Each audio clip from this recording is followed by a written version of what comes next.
Welcome to the ultimate guide to dividend investing. If you're looking to build long-term passive income from the stock market without chasing hype or gambling on growth stocks, then this guide is for you. Over the next hour or so, I'm going to walk you through how dividend investing actually works, the traditional approach that most people follow and what they do wrong, as well as the 10 dividend investing commandments that I personally use to help guide the decisions I make as a dividend investor. These are principles that have helped me build a sustainable, relatively stress-free investing strategy, and by the end, you'll have a much clearer idea of how you can do the same. Hello and welcome back to the Dividend Experiment, the channel that helps you build a portfolio that pays your bills.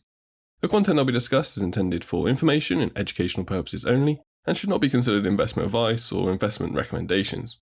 Whenever you invest, your capital is at risk. What is dividend investing? Let's start with the basics. A dividend is a portion of a company's earnings that get paid out to shareholders, usually in cash. Think of it as a reward for owning part of a business. When a company makes a profit, it can do a few things with that money: reinvest it into the business, pay off debt, buy back shares, or pay dividends. Dividend-paying companies choose to share a portion of those profits with their shareholders. But why would a company choose to pay dividends in the first place? It often comes down to maturity of the company and capital allocation. Many dividend-paying companies are well established and no longer need to reinvest all their profits to grow. Their core business is already stable and profitable, so rather than hoard excess cash or make risky investments, they return value directly to shareholders. So if we buy shares in a company like that, it means sending the money to us. Paying a regular dividend can also signal financial strength and stability. It shows the company has reliable cash flows and commitment to rewarding investors. In fact, some companies even use dividends as part of their brand identity, appealing to long-term shareholders who value steady income. It can help attract a loyal investor base, reduce stock volatility, and even boost a company's share price over time. But before we go further, let's be clear, dividend investing isn't risk-free. Just because a company pays a dividend today doesn't mean it always will. Dividends can be reduced or eliminated if a business hits hard times, faces regulatory shifts, or mismanages its cash flow. And focusing too narrowly on yield can lead investors into trouble if they ignore the quality of the underlying business. Like any strategy, dividend investing comes with trade-offs, and understanding those is key to doing it well. So for companies with predictable earnings and limited need for aggressive reinvestment, dividends are a smart way to deploy capital, and a powerful reason investors choose to hold on to those shares. Dividend investing is the strategy of buying shares in companies that pay regular, reliable dividends with the goal of building a stream of passive income over time. These aren't speculative plays or high-growth moonshots, they're typically mature, stable companies with consistent cash flows. What makes this strategy appealing is that it shifts the investor mindset. Instead of always trying to guess when to buy or sell, you become focused on cash flow, stability, and consistency. Dividend investors focus on collecting income while they hold their investments. And when those dividends are reinvested, either automatically or manually, you unlock the magic of compounding. Over time, your investment snowballs, not just from price appreciation, but from growing income that fuels more investment. Let me give you a simple example. Let's say you own 100 shares of a company that pays an annual dividend of £2 per share. That's £200 a year. If you reinvest that £200 to buy more shares, those new shares also pay dividends the following year. Your income automatically grows, even if the share price itself never moves. Multiply that by 10 or 20 years and the results become seriously significant. Dividend investing also appeals to people looking for long-term financial independence. It's a strategy that rewards patience and discipline. You're not relying on market timing, you're building a portfolio that pays you just for owning it. Now, how does that differ from other strategies like growth investing or index investing? Growth investing is focused on capital appreciation. You're investing in companies that reinvest all their profits to grow quickly, often at the expense of paying dividends. Index investing typically follows a broad market index like the FTSE 100 or S&P 500. And while these funds may include dividend-paying companies, they aren't necessarily designed with dividend income as the primary goal. Dividend investing, by contrast, is more about income generation and long-term wealth building with lower volatility. It's often seen as a more conservative approach, though again that doesn't mean it's risk-free. In summary, dividend investing is about owning quality companies that pay you to hold their stock. It's a mind shift away from speculation towards long-term income, and that's what we're going to explore deeper throughout this guide. Why do people choose dividend investing? Why does dividend investing appeal to so many people? First and foremost, it's about predictability. Unlike capital gains, which depend on timing the market and future price movements, dividends provide tangible cash flow on a regular basis. Whether markets are up or down, a consistent dividend-paying company continues rewarding shareholders, which can offer a reassuring sense of stability. especially during volatile times. There's also the simplicity of the approach. Dividend investing isn't about following hype or watching charts all day. It's about identifying companies with solid fundamentals, sustainable cash flows, and a track record of paying shareholders. And this often appeals to people who want to invest without turning it into a full-time job, or simply if they have more important things to do, perhaps earning more income. Then there's the psychological comfort. Seeing dividend payments land in your account, regardless of what the stock price is doing, helps many investors stay calm when the markets are volatile. It reinforces a long-term mindset and makes it easier to hold your investments during downturns because you're still receiving income. Another huge appeal is the reinvestment potential. If you don't need the income right now, you can reinvest your dividends into buying more shares, compounding your returns over time. The power of dividend reinvestment is often underestimated. Over a 10, 20 or 30-year period, reinvested dividends can represent the majority of an investor's total return. Also important is the autonomy dividend investing gives you. You're not stuck with a one-size-fits-all index fund or at the mercy of portfolio managers.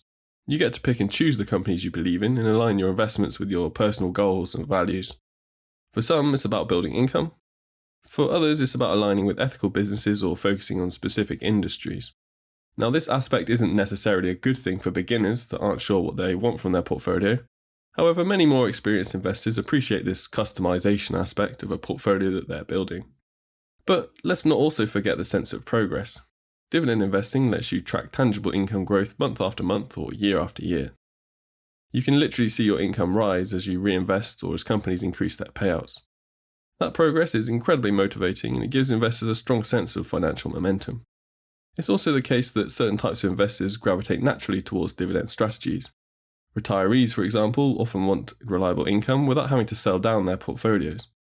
FIRE movement followers, or financial independents, retire early, often love dividends because it helps replace employment income. Long-term wealth builders use them to snowball their portfolios while minimizing risk and drawdowns. But despite all of this, there are also some investors that see dividend investing as pointless or even inefficient. Why? One major criticism is that it focuses on income instead of maximizing total returns. Critics argue that companies paying dividends are essentially returning cash that could otherwise be reinvested for higher growth. In that view, dividend payouts represent a lack of innovation or reinvestment opportunity. Others believe that selling shares strategically, especially from a diversified, low-cost index fund, is a more tax-efficient way to generate cash flow.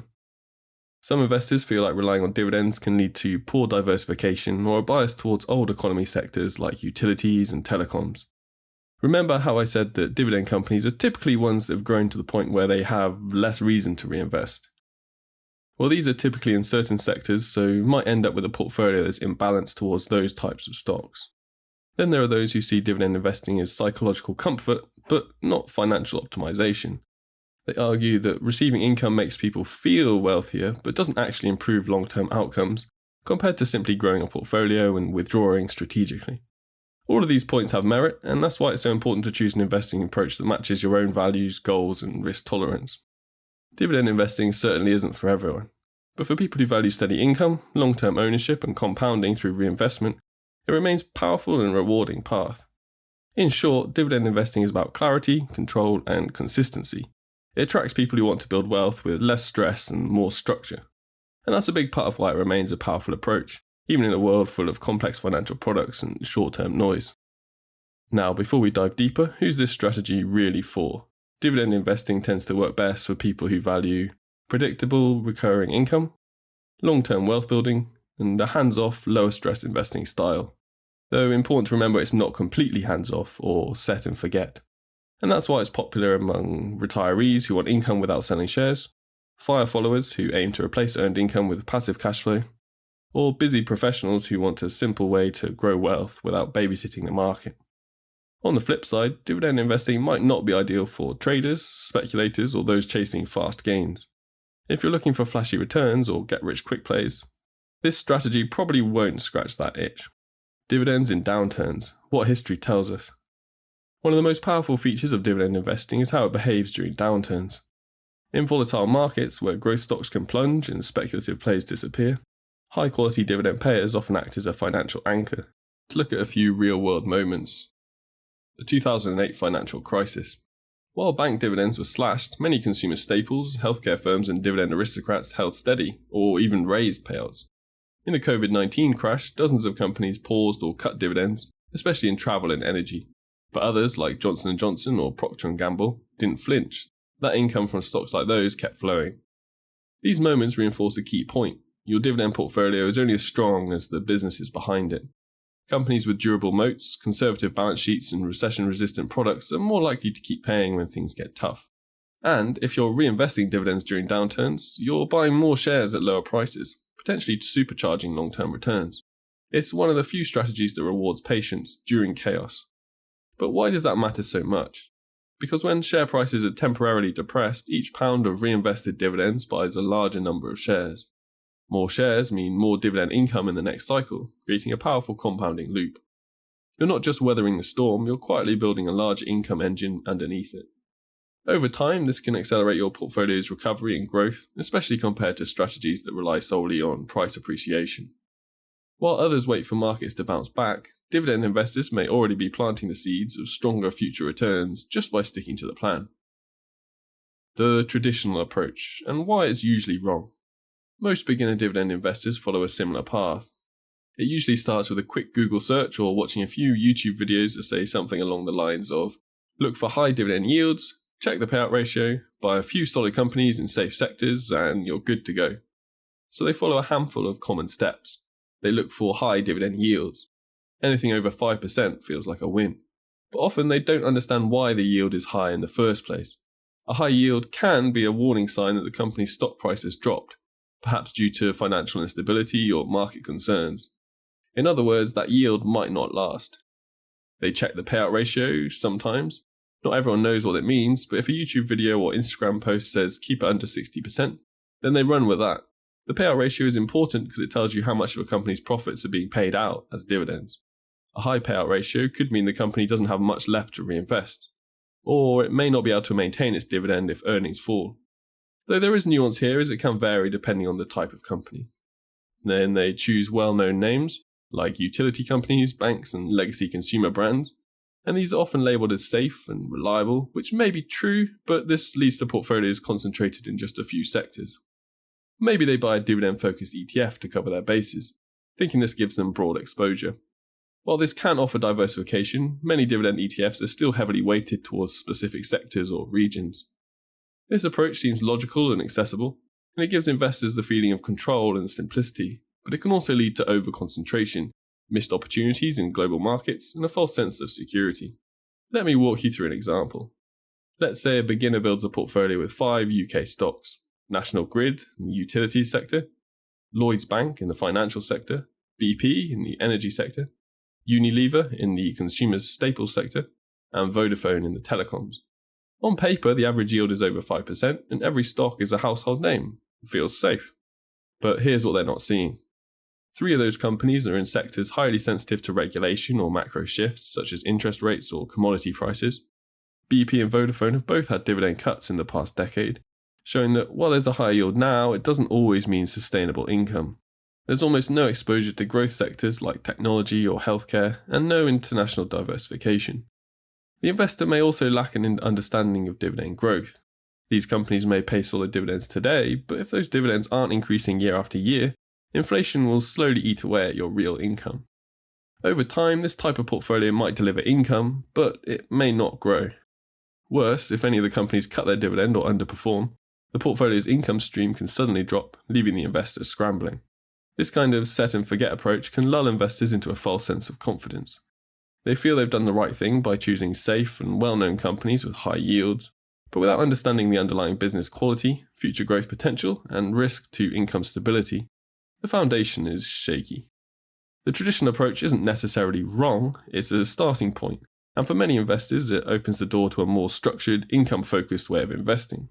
But without a framework for evaluating dividend sustainability, sector and geographic diversification, total return potential, not just yield, and historical dividend reliability, it can quickly become a dead-end strategy, one that looks good on the surface but struggles to deliver over time. What many beginners lack at this stage is a system, a repeatable process for identifying opportunities, avoiding traps, and monitoring performance, and that's exactly what the next part of this guide is designed to give you. Yield versus growth, striking the right balance. One of the first things that catches people's attention in dividend investing is the yield. It's easy to sort stocks by highest yield and assume bigger numbers are better. Who wouldn't want a 7% or 8% return just for holding a stock? But here's the truth. Chasing yield without context is one of the fastest ways to sabotage your long-term returns. And that's where dividend growth comes in. It's an equally important factor to consider. Imagine this. Stock A yields 6% but hasn't raised its dividend in 5 years. Stock B only yields 2.5% but it's been growing its dividend at 10% per year. At first glance, stock A might look better. But if you hold stock B over time and reinvest the growing dividends, your yield on cost, the income you earn based on your original purchase price, can actually overtake stock A in just a few years and keep climbing. Here's a simple mathematical example. So stock A at 6% yield and flat growth versus stock B 2.5% yield, 10% dividend growth per year. After 10 years, stock B's dividend would have more than doubled. If you reinvest those growing payments, your actual income and capital growth could far exceed that of stock A. And that's the power of compounding. When you combine dividend growth with reinvestment, your income accelerates, and so does your total return. This is why many successful dividend investors look for companies with a balance of reasonable yields and strong dividend growth histories. And they're often found among dividend achievers, dividend champions, dividend aristocrats, or even dividend kings, companies that have increased their payouts for 10, 25, or even 50 plus consecutive years. The takeaway here is that a high yield isn't necessarily good or bad, but it needs to be sustainable. And when paired with solid fundamentals and consistent dividend growth, it can turn a good income strategy into a great one. Inflation and real returns. Inflation is one of those silent threats in investing. It doesn't crash your portfolio overnight and have a scary screenshot you can share on Wall Street Bets on Reddit or something. It just slowly eats away at your purchasing power year after year. If your dividend income doesn't grow over time, then every pound you receive is worth less in real terms. A £5,000 annual dividend income today might only buy you $3,800 worth of goods in 10 years if inflation averages 2.5%. And that's why dividend growth is essential, not just a nice bonus. You need your income to outpace inflation so your standard of living doesn't decline. Companies that raise their dividends consistently, even by just 5 to 10% per year, help protect you from this erosion. And here's a key point that investors often miss. People tend to compare dividend yield to inflation, but that's a flawed comparison. Yield is a static number like a snapshot in time. Inflation, however, is a rate of change. So it makes more sense to compare inflation to dividend growth, which is also a rate. For example, if inflation is running at 3% and your dividends are growing at 7% per year, your income is increasing faster than your cost of living, so you're actually gaining ground in real terms. But if you're holding a stock with 6% yield that never grows, inflation will gradually erode the value of that income year after year. And remember, inflation doesn't just affect what you spend, it affects how your investments are valued. In times of rising inflation, fixed income products like bonds often struggle, but dividend growing companies can adjust over time, especially those with pricing power and strong margins. So, when evaluating dividend stocks, don't just look at the current yield. Ask yourself, is this company growing its dividend consistently? Are earnings and free cash flow also rising? And does it have a track record of weathering inflationary periods? A 3% yield that grows 7% a year will crush a flat 6% over the longer term, not just in nominal terms, but in real inflation-adjusted purchasing power. Building a resilient dividend portfolio. Now let's talk strategy. A common beginner mistake is to build a dividend portfolio with 5 or 6 familiar names, usually in the same few sectors like utilities, banks, or telecoms, and assume that's enough. But true resilience doesn't come from familiarity alone, it comes from diversification, quality, and balance. Let's break that down. First, diversify across sectors. Different sectors behave differently depending on the economic environment. A well-rounded portfolio ensures you're not overly exposed to one type of risk. Defensive sectors like consumer staples, utilities, and healthcare tend to hold up during downturns. People still need food, electricity, and medicine after all. Cyclical sectors like financials, energy, and industrials can offer strong income, but their dividends may be more volatile. Technology and communication are often low-yielding but increasingly dividend-friendly too, with high-growth companies initiating or steadily raising payouts. By spreading your exposure across sectors, you reduce the impact of any single downturn. If one area struggles, others may help offset the drag. Blend yield types. Not all dividend stocks serve the same role. High yielders, typically 4 to 6% plus, offer immediate income. These often include REITs, pipelines, infrastructure plays, and mature businesses with steady cash flows. Lower yield, high growth stocks with a yield of 1.5 to 3%, if you think companies like Microsoft, Visa, or AstraZeneca, tend to reinvest heavily while steadily increasing dividends each year. You want a mix of these. High yield provides current cash flow. High growth gives you long-term compounding. A portfolio tilted too far in either direction can become lopsided, either income-rich but slow-growing, or growth-heavy but lacking consistent cash flow. Include global exposure. Many UK investors unintentionally concentrate their portfolios in a narrow group of high-yielding domestic names, particularly in financials, energy, mining, and telecoms. And this is simply because the UK market is concentrated in those specific areas more heavily, and UK stocks feel more familiar. That's not true diversification.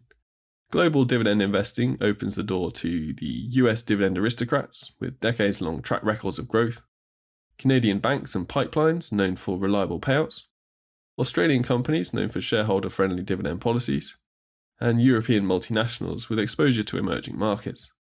Adding international names increases both geographic and currency diversification and gives you access to industries underrepresented in the UK market. Mix market caps. Don't just stick to FTSE 100 UK giants. While large caps provide stability and scale, mid-cap and even select small-cap dividend growers often offer faster earnings growth and dividend acceleration. You could look for emerging dividend growers with room to expand, under-the-radar income plays in niche industries, or regional leaders expanding into global markets. These smaller names can boost total return while complementing the stability of larger positions.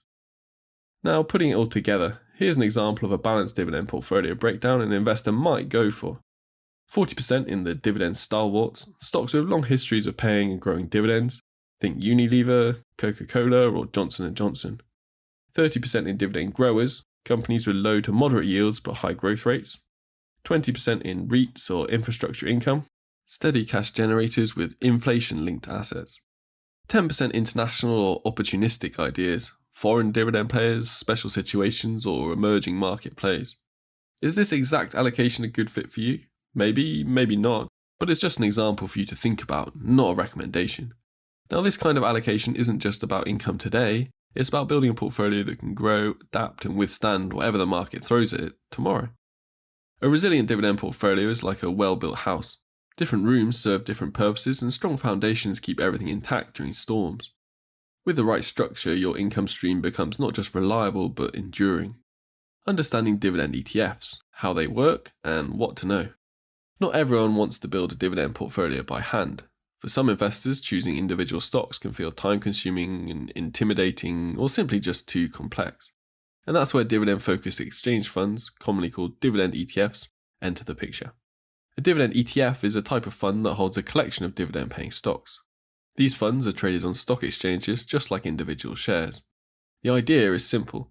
Instead of picking one company, the investor buys into a ready-made basket of companies that meet certain dividend-related criteria. What do dividend ETFs typically include? Most dividend ETFs track an index or follow a specific set of rules. For example, they might include companies with a history of paying regular dividends, focus on businesses with above-average dividend yields, use screens for dividend sustainability, profitability, or payout ratios. Some funds are designed to favour high yield, while others emphasise companies with consistent dividend growth over time. The exact approach depends on the company's methodology and goals. So it's important to read the description of an ETF, not just the name, to understand more about it. Key characteristics to be aware of. While the idea of broad exposure through a single investment can be appealing, it's important to understand how these funds are built. A few factors can influence how a dividend ETF performs. Its sector weightings. Many dividend-focused funds tend to be concentrated in industries like utilities, energy, telecoms, or financials. These sectors historically associated with higher dividend payouts. This can create unintended exposure to specific economic trends or risks. Geographic focus. Some dividend ETFs are domestic, while others are global. Regional exposure affects currency risk, tax treatment of dividends in some cases, and economic sensitivity. Turnover and rebalancing. Funds are periodically updated to include or exclude companies based on their rules. This process may lead to shifts in sector exposure, yield, or holdings over time. Fees and yield targets. Different funds charge different levels of fees, or expense ratios, and some may prioritise high current yield at the expense of long-term growth or quality. What role do these funds play? For some investors, dividend ETFs can offer a simplified way to gain exposure to income-producing companies. For others, they might serve as a foundation for a broader dividend strategy, alongside individual stocks or other asset classes. The key idea is that a dividend ETF is a structure. It applies a set of rules to a group of companies and packages them up into a single tradable product. Whether that structure fits your goals depends on your individual preferences, risk tolerance, and investing philosophy. Final thoughts on dividend ETFs. Dividend ETFs aren't inherently better or worse than individual stocks. They simply represent a different approach. Understanding how they work, what they include, and how they're constructed can help investors make more informed decisions about whether or how to use them as part of a dividend-focused strategy. Reviewing and rebalancing. Dividend investing can be fairly hands-off, but it isn't a true set-and-forget strategy. Even the most reliable companies can stumble. Business models evolve, new competitors emerge, regulations shift, economic cycles hit different sectors at different times. And that's why periodic review and rebalancing are not just recommended, they're essential for long-term success. Review, stay ahead of trouble. You don't need to obsessively check your portfolio every week, but doing a structured review once or twice a year can help you spot issues early and identify new opportunities. Here's what to assess. Dividend safety. Is the dividend still covered by free cash flow? If the company is paying out more than it's bringing in consistently, that's a red flag. Payout ratio. A rising payout ratio could indicate strain. While 40 to 60% is typical for many sectors, anything pushing 80 to 90% or even more may not be sustainable, especially during earnings slowdowns. Earnings and cash flow trends. Are revenues and profits growing? Flatlining or declining earnings may put future dividend growth or even the dividend itself at risk. Debt levels. Has the company taken on too much debt or leverage? Rising interest expenses or weakening credit ratings can undermine dividend stability. Dividend policy changes. Is the company slowing or skipping increases? Has it issued warnings or changed its tone about future payouts? Also ask yourself a higher level question. Is this company still the kind of business I'd be happy to own for the next 5 to 10 years? If not, it might be time to consider alternatives. Rebalancing. Keep the structure intact. Over time, your portfolio will shift. Some positions will grow rapidly, others may lag or even shrink. Without occasional rebalancing, your intended asset mix can get out of whack. Here's how to think about it. Trim overweight positions. If one stock balloons to 10 to 15% of your portfolio, consider trimming it. Even great companies can suffer setbacks, and concentrated exposure increases risk. Adjust sector balance. If your portfolio becomes too tilted toward one sector, like financials, REITs or energy, it might be time to diversify into underrepresented areas, e.g. healthcare, tech or consumer staples. Use dividends strategically. Reinvesting doesn't always mean putting dividends right back into the same stock. You can redirect and reinvest them to underweighted sectors, new opportunities with better valuations, or just high conviction positions you want to build over time. This approach is like organic rebalancing. You're fine-tuning your portfolio without having to sell as often. And you can think of it like portfolio hygiene or an MOT checkup. Rebalancing isn't about chasing performance or timing the market, it's about maintenance, keeping your portfolio aligned with your goals and risk tolerance and also your income needs. Just like brushing your teeth or getting your car serviced, a little regular attention keeps things running smoothly. You don't need to overhaul your portfolio every year, but a few thoughtful, deliberate tweaks can make a massive difference over the course of decades. And remember, sometimes the best move is to do nothing, but only after checking to make sure nothing needs doing. If you've got this far in the video and you're starting to feel overwhelmed by the idea of reviews, ratios, and rebalancing, that's super common and you're not alone. And this is where most investors get stuck, not because they don't care, but because there's no clear system to follow. And that's exactly why I created the Dividend Academy. Inside the course, you'll learn how to build a proven framework for reviewing your portfolio, knowing what to keep, what to cut, and how to rebalance with confidence. You'll learn how to spot red flags, optimize your income, and stay in control, without the spreadsheets and mathematical calculations taking over your life. So if you're serious about building a dividend portfolio that actually works, and keeps working, this is where you take the guesswork out of the process.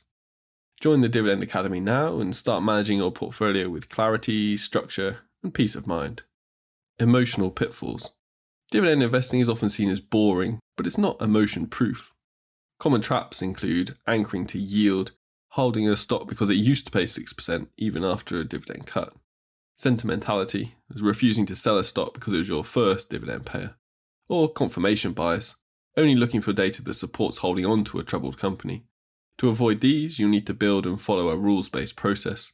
Know when to sell, track dividend health metrics, and trust the numbers, not your nostalgia. Values-based dividend investing. Now, this isn't a major factor for me personally, but can be very important for some investors, so it's well worth mentioning here. So what if you care about how your dividends are earned, not just how much? Then again, you're not alone. Many investors want their portfolios to align with their values, whether that means avoiding fossil fuels, supporting gender equality, or backing renewable energy. The good news is you don't have to sacrifice dividends completely to do this.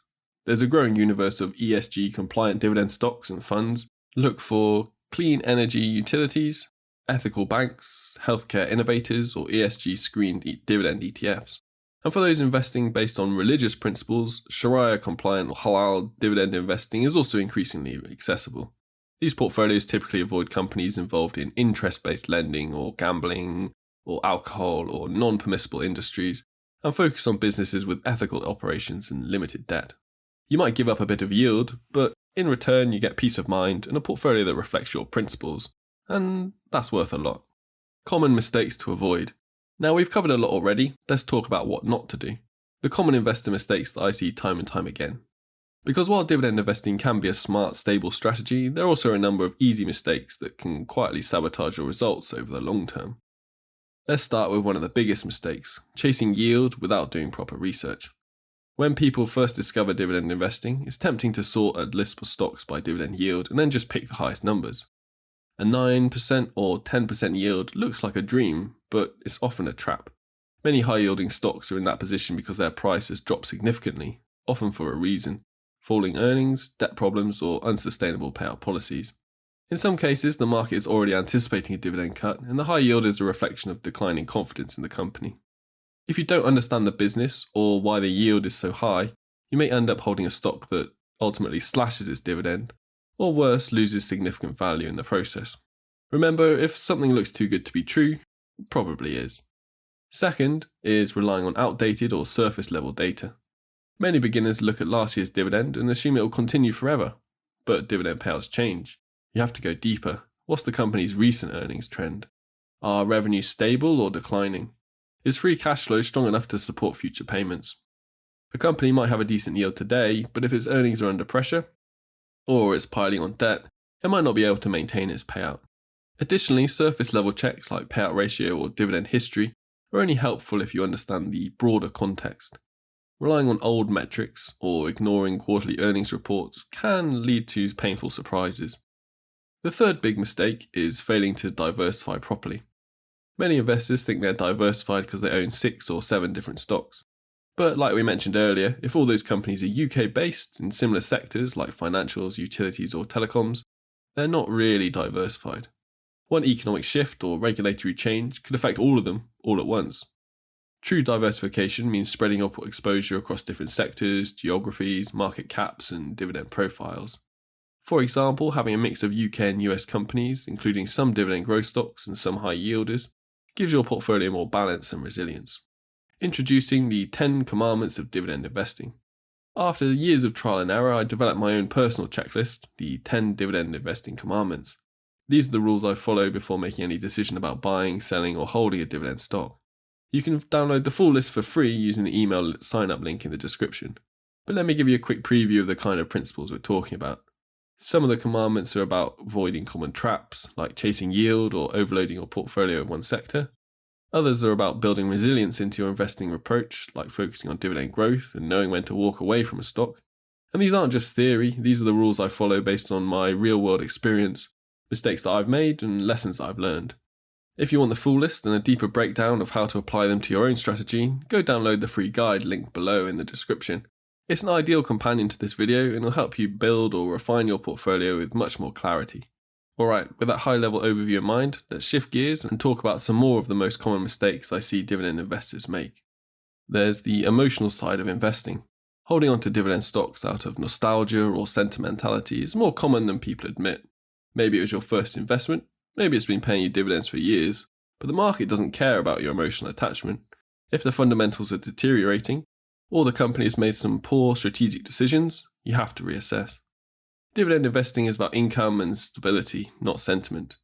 Keep a watch list of red flags that signal it's time to let go, such as a dividend freeze, consistent earnings misses, or a major change in the company's direction. Another major blind spot is ignoring fees, taxes, and inflation. It's easy to focus on the gross dividend yield without thinking about what actually ends up in your pocket. Platform fees, fund charges, transaction costs, and dividend withholding taxes, especially for international stocks, can quietly erode your returns. A lot of investors don't realise just how much their gains can get eaten up this way, and that's why the choice of platform matters more than most people think. If you're curious about which platform I personally use, and why I think it's one of the best out there when it comes to low fees, user experience, and long-term investing features, check out the link in the YouTube description. I've shared my top recommendation there, and I'll keep that link updated over time, so you're always seeing the most relevant option, even if this video gets a bit older. There could even be a special sign-up bonus for you too, so it's worth scrolling down there and checking it out. On top of platform charges or trading fees, inflation eats into your purchasing power every year. If your dividend income isn't growing, it's effectively shrinking. And that's why, like we said earlier, dividend growth is just as important, if not more, than the starting yield. A 3% yield that grows at 7% per year will outpace a flat 6% yield in a few years. Misunderstanding dividend safety is another common pitfall.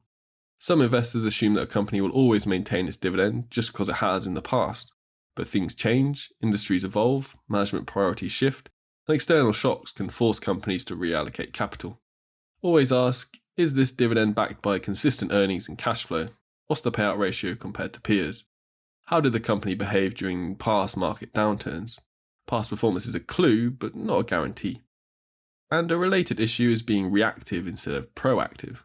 Many people only review their portfolio when something goes wrong, a dividend is cut, or the share price drops 20%. A better approach is the regular portfolio maintenance we mentioned earlier. Schedule quarterly or biannual check-ins to reassess company performance, recheck diversification, and rebalance your holdings if necessary. A proactive mindset reduces stress and improves long-term outcomes. All of these mistakes are common, and the tough part is they're not always obvious in the moment. Sometimes things can look and feel fine on the surface, but under the hood, the portfolio is fragile. It's like driving a car that seems smooth until the engine warning light comes on, and by then it might be too late. So how do you avoid them? It starts with building a repeatable system, a framework that you can apply to every decision you make. You want clear rules for what companies you consider investable, how you assess dividend safety, what red flags trigger a review or even a sale, how you balance your portfolio by sector and size, and when and how you reinvest income.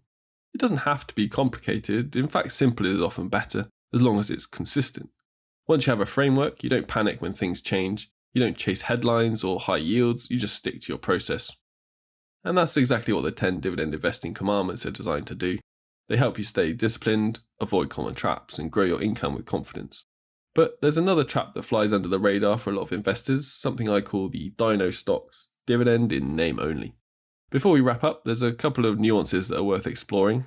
First one is something I call the Dino Stock. Dino stands for dividend in name only. These are companies that technically pay a dividend, but the yield is so small that it's basically irrelevant if your goal is income. A classic example is Nvidia. Yes, it pays a dividend, but at the time of making this video, its yield is well under 0.1%. You'll often hear people mention how these companies have a great dividend growth, and while it's true that the dividend might be growing at a fast rate, it's doing so from a tiny base. A 50% increase on a 1 pence dividend doesn't move the needle in your income portfolio. It sounds exciting on paper, but it's not delivering real cash flow. Now, this doesn't mean that Dino stocks are bad investments. Quite the opposite. Companies like Nvidia, Alphabet, or Amazon, if and when they pay a dividend, are high growth machines. However, they belong in a growth-oriented portfolio. But the key here is not to confuse them with the true dividend stocks, the kind that form the backbone of an income-focused strategy.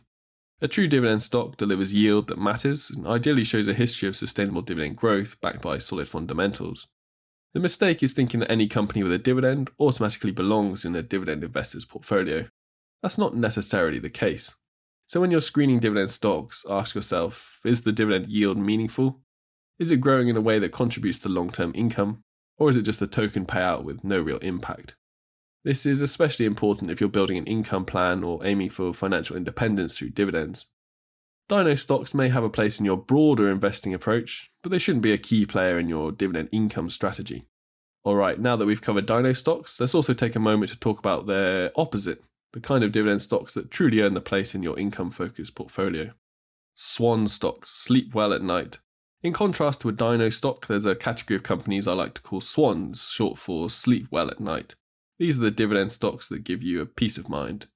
They may not offer the highest yield or the flashiest growth, but they are reliable, resilient, and rooted in strong fundamentals.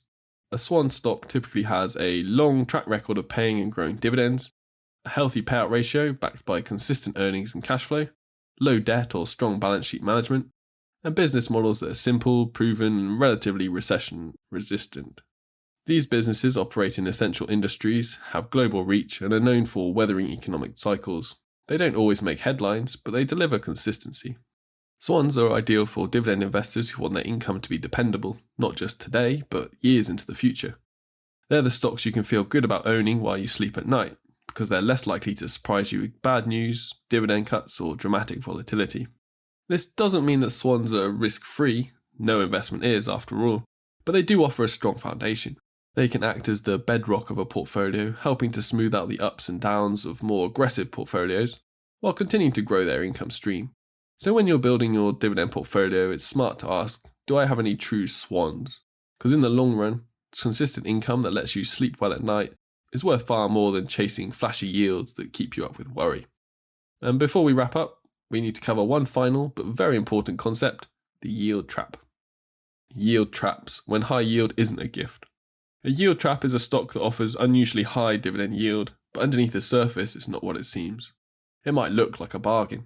A 9%, 10%, even 12% or more dividend yield can be incredibly tempting. But high yield is often a warning sign, not necessarily a gift. Here's what's happening. In many cases, the dividend yield is high because the stock price has fallen. And when this company's stock price falls sharply, it's usually because the market is losing confidence in the business. And that loss of confidence might be due to falling revenues, poor cash flow, excessive debt, legal issues, or a lack of future growth. Whatever the cause, if earnings decline and the payout ratio remains unchanged, the dividend becomes unsustainable. Eventually, something has to give. The company either cuts the dividend a certain percentage, suspends it entirely, or continues paying it while piling on debt, which usually doesn't last long.